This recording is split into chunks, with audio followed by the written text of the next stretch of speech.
Hello guys, welcome back to our channel. நான் தான் உங்கள் பிரு. நாம் இன்னைக்கு இதில் பார்க்க போகிறது 2023ல் கன்னட இண்டஸ்ட்ரியிலேருந்து எடுக்கப்பட்ட ஒரு ஆக்ஷன் ட்ராமா தான் ராஜா மார்த்தாண்டம். இந்த படத்தை இப்போ அஃபிஷியலாக தமிழ் டப்பிங் பண்ணி யூடியூப்பில் ஃப்ரீயாகவே ஸ்ட்ரீம் பண்ணியிருந்தாங்க. ஸோ இந்த படம் பார்க்கறதுக்கு எப்படி இருக்குது, பார்க்கலாமா இல்லையா, ஒரு நல்ல ஆக்ஷன் ட்ராமாவாக இருக்கா அப்படிங்கிறத இந்த வீடியோவில் பார்த்துடலாம்.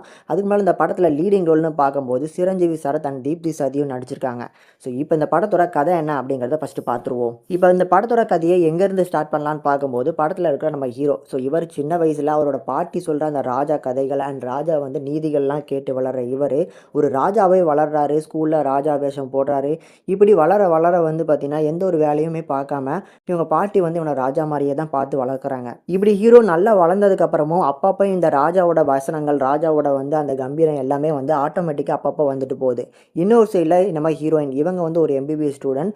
அவங்களோட ப்ரொஃபஸர் கிட்ட நடந்த ஒரு வாக்குவாதத்தில் வந்து நீ சொல்கிறது வந்து ப்ரூவ் பண்ணிட்டு வா, அப்போ தான் நான் வந்து உன்னை கிளாஸில் எடுத்துப்பேன் அப்படின்னு சொல்லி அனுப்பி விட்ருந்தாங்க. ஸோ இதனால நம்ம ஹீரோயினும் அவங்க தேடுற மாதிரியான ஒரு ஆளை வந்து ஊருக்குள்ளே தேடிக்கிட்டு இருக்காங்க. இவங்க 2 பேருமே விதி வந்து கனெக்ட் பண்ணி விடுது.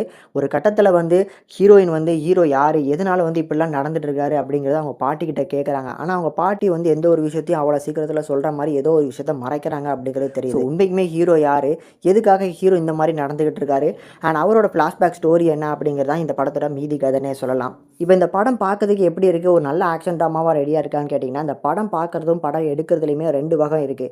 அதில் ஒரு படம் வந்து இந்த கதைக்கான ஒரு படம் அப்படின்னு சொல்லலாம். இன்னொரு படம் வந்து ஹீரோக்கான ஒரு படம்னு சொல்லலாம். அதில் இந்த படம் வந்து 2வது கேட்டகரி, முழுக்க முழுக்க இந்த ஹீரோ சப்ஜெக்ட்டுக்காகவே எடுக்கப்பட்ட ஒரு படமாக தான் இருக்கும் இந்த படம் பார்க்கும்போது. இந்த படம் எதுக்கு ஹீரோக்காகவே எடுக்கப்பட்ட ஒரு படம் அப்படின்னு நான் சொல்கிறேன் அப்படிங்கிறது நீங்கள் கண்டிப்பாக படம் பார்க்கும்போது கண்டிப்பாக உங்களுக்கே புரியும். ஏன்னா அந்த அளவுக்கு ஹீரோவை பில்டப் ஏற்றுறதுக்காகவும் எமோஷன் சீக்வன்ஸை கொண்டு வரதுக்காகவும் நிறைய காட்சி அமைப்புகள் இந்த படத்தில் செயற்கையாகவே உருவாக்கப்பட்டதா அப்படிங்கிற மாதிரியான ஒரு ஃபீல்டில் தான் எடுத்திருப்பாங்க. ஸோ இப்போ இந்த படத்தில் இருக்கிற பாசிட்டிவ்னு பார்க்கும்போது இந்த படத்தில் இருக்கிற ஆக்ஷன் சீக்வன்ஸாக இருக்கட்டும், வசனங்களாக இருக்கட்டும், இதெல்லாம் சூப்பராக எழுதியிருப்பாங்க. தமிழில் பேசப்பட்ட அந்த தமிழ் டப்பிங்குமே நல்லா இருந்துச்சு. அதுலேயுமே பர்டிகுலராக இந்த படத்தில் வந்து 2 சைக்கோ வில்லன் இருப்பாங்க. அதில் படத்தோட ஸ்டார்டிங்லேருந்தே வர்ற ஒரு வில்லன், அவரோட கதாபாத்திரத்துக்கு கொடுக்கப்பட்ட தமிழ் டப்பிங் வந்து நம்ம நிறைய ஹாலிவுட் படங்களில் கேள்விப்பட்ட ஃபெமிலியரான ஒரு தமிழ் டப்பர் தான் வந்து தமிழ் டப்பிங் பண்ணியிருப்பார் போல இருக்குது. ஸோ அவரோட தமிழ் டப்பிங் வந்து இந்த படத்தில் நிறைய இடங்களில் அந்த சிரிப்பை உண்டாக்குற மாதிரியான போர்ஷன்ஸாக கண்டிப்பாக இடம் பெற்றிருக்கு. அதை தாண்டி காமெடி போர்ஷன்ஸ், ஹியூமர்ஸ் போர்ஷன்ஸ் வந்து பெருசாக வந்து ஒர்க் அவுட் ஆகல. தென் பர்ஃபார்மன்ஸ்னு பார்க்கும்போது இந்த படத்தோட கதைக்கு ஏற்ற மாதிரி நம்ம ஹீரோவும் சரி, ஹீரோயினாக இருக்கட்டும், வில்லனாக இருக்கட்டும், எல்லாருமே இந்த படத்தோட கதைக்கு ஏற்ற மாதிரியான ஒரு பர்ஃபார்மன்ஸை கொடுத்துருக்காங்க. So background sounds, BGMs, songs எல்லாமே வந்து இந்த படத்துக்கு தேவையான அளவுக்கு நல்லா ஒர்க் அவுட் ஆயிருக்கு. பார்த்து என்ஜாய் பண்ணுற மாதிரியான ஒரு கமர்ஷியல் படமாக தேடி இருக்கீங்கன்னா கண்டிப்பாக இந்த படம் உங்களுக்கு ஒரு நல்ல என்டர்டெயின் கொடுக்கும் நம்புறேன். ஸோ இந்த படத்துக்கு நம்ம சேனல் இந்த ரேட்டிங்னு பார்க்கும்போது 5க்கு 1.5 வரைக்கும் ரேஷியோ கொடுத்துருக்கோம். ஒரு பிலோ ஆவரேஜான ஒரு கமர்ஷியல் ஆக்ஷன் ட்ராமா தான், முடிஞ்சால் ட்ரை பண்ணி பாருங்கள்.